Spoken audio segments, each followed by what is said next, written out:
cases triple. If we don't have a discipline, and every time we say, oh, this is just a little more, when do we stop? When do we have the discipline? Yeah. Right now, it's not just a question of business, because electricity is a very central commodity.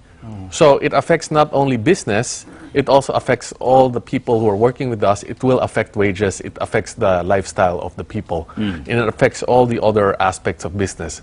Right now, from small to big business, an average restaurant in the Philippines has anywhere from 20 to 35% of its cost is electricity.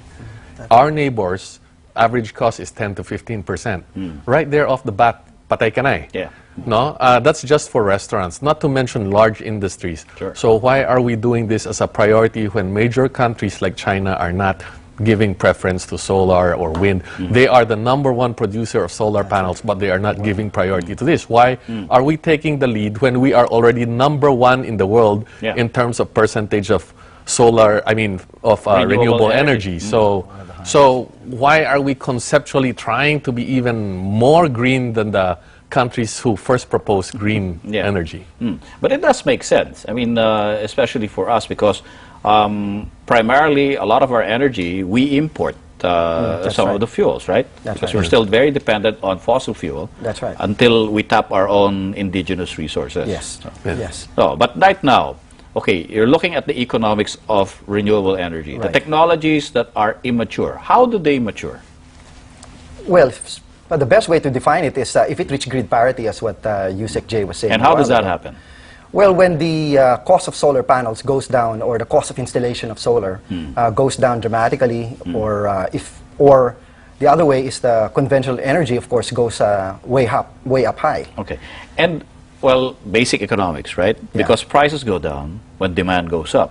Now, if we don't stimulate the demand at this point, if we have a 20-year renewable energy program, when do we see the technology maturing or the price dropping if we don't begin it now? Okay, that's a very good question.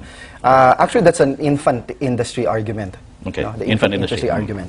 And well, I'd just like to quote what our chairman of the foundation would say to that. He would say any student of his in economics who will tell him that, he will flunk him. Because maybe I did flunk economics, but I was under Solita Mutsod. But that's another issue. Now, the reason for that is that any economic student should know that industries will locate here in the Philippines, will develop, will mature, based on industrial factors of production and not factors of consumption. Now, what do we mean by this? Factors of production, which means that the infrastructure is there, government policy, roads, networks, etc., people, skills are all there and present. No, that's how industry will develop. Not because of the market itself. No. And having said that, a good example is, as George was saying, is China. China is the largest manufacturer of solar panels, and but yet there's they no don't use them. Yes, exactly. And applying it closer to us,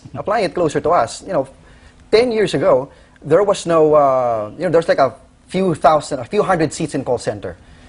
And even up to now, the call center call center market in the Philippines is almost insignificant. The reason they located here and developed here and progressed here is because we have the right factors of production, the right infrastructure is there. And the market is the US and Europe. So the same with here. The market for solar is not the Philippines, because we have to admit, we're really small.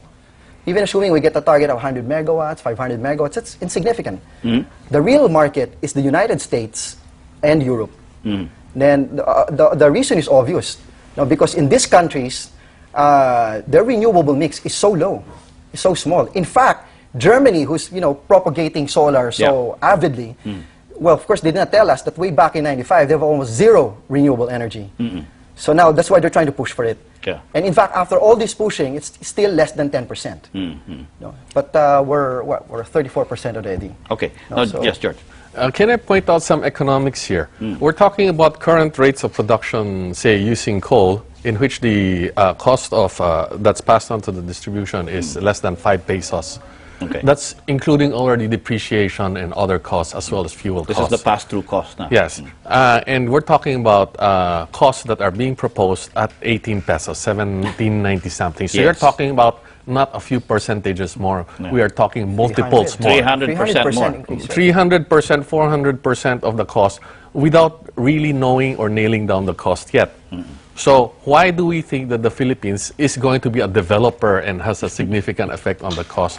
We believe the Department of Energy and our energy policy should focus on stable base load, enough reserve demand, and trying to work out a program for lowering the cost. We have heard more about trying to support renewable energy than lowering the cost. What is the strategy for lowering the cost? No, what is the strategy? Right now, we have to stop raising the cost. Right now, that's step number one. Actually, even at the current cost, where we are already the highest in Asia, there are several, 4 or 5 or more applications for further increases in rates aside from this. Yes, that's true. So we are going to be even higher. Yeah. Now people are going to say that solar energy is just going to be part of the total mix, that they didn't say, or the proponents of solar energy didn't say, that we want to take over or be the dominant part of the mix. For example, what if hydro doesn't function? You know, there's a drought.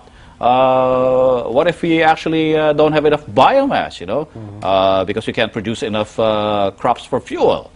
And solar energy is free. It's ready to be harvested. Okay, well, well, actually, the problem with the solar, another thing, as you mentioned it, probably we ran out of water, just like what happened to Mindanao when there's a drought. But hydro and geo has been proven to be what you call baseload plants. And stable. They're reliable and stable. Okay. They're called baseload plants, and you can depend on them 24 hours, 7 days a week. However, solar, as of now, cannot make that claim. It's not stable energy, and as we all know, you know, any grade school student would know that we only have two types of weather. I mean, just the dry and wet. No, so theoretically, you have 6 months. You can't use solar. I mean, we're talking about theoretics here. So theoretically, 6 months you can't use solar. So and also, solar is inefficient in capturing the heat of the sun as of now. Okay. So the technology, of course, not yet perfect, but it's already usable, as other countries have already shown. So anyway, George, so you look at the say the pass-through costs, no, of the technologies as they're being developed. So ang mangyari nito, when do you think, I mean, I'm going to ask you to make a prediction, should solar be used? We think that solar should be used in certain instances, as we say, where access might be a problem. But to connect it to the grid. On the grid, right now, the current rates of drop in cost of solar generation is between 10 to 20% a year. That means if we just hold on for 5 to 6 years, chances are it will reach parity even at current production levels. So why should we hurry up on that? Don't we have other priorities to use for our money of estimated to be 8 or 9 billion a year in terms of support to this industry? However, when we say that will other sources of power be sufficient, or will it cover in terms of cost, we should look at the terms under which this is being proposed. It is incredible, if you know the terms that under which these renewable energy costings and pricings are being proposed. We are going to give a guaranteed 18% rate of return. What business after tax? No VAT, no income tax, no importation tax. Where do you get a business like that? For 20 years, guaranteed, total cost. Where do you get a business like that? Walang ganon. No. Nowhere are you going to find a business like this. And so with all of this, and you guarantee it on the total cost, you know, where do you find a business like this? So we are not subsidizing even development, we're subsidizing the profits of a few particular projects. Because if we're talking about supply, at 18%, even if you drop it to 10-12% guaranteed, it's already very attractive internationally. So dapat ibabala lang yung feed-in tariff to make it if we have to do it, we should at least lower it. But actually, even then, the cost is still a multiple. Right. Why should we not wait a few years? But of course, we're talking about particular things like solar, but it will come, the time will come.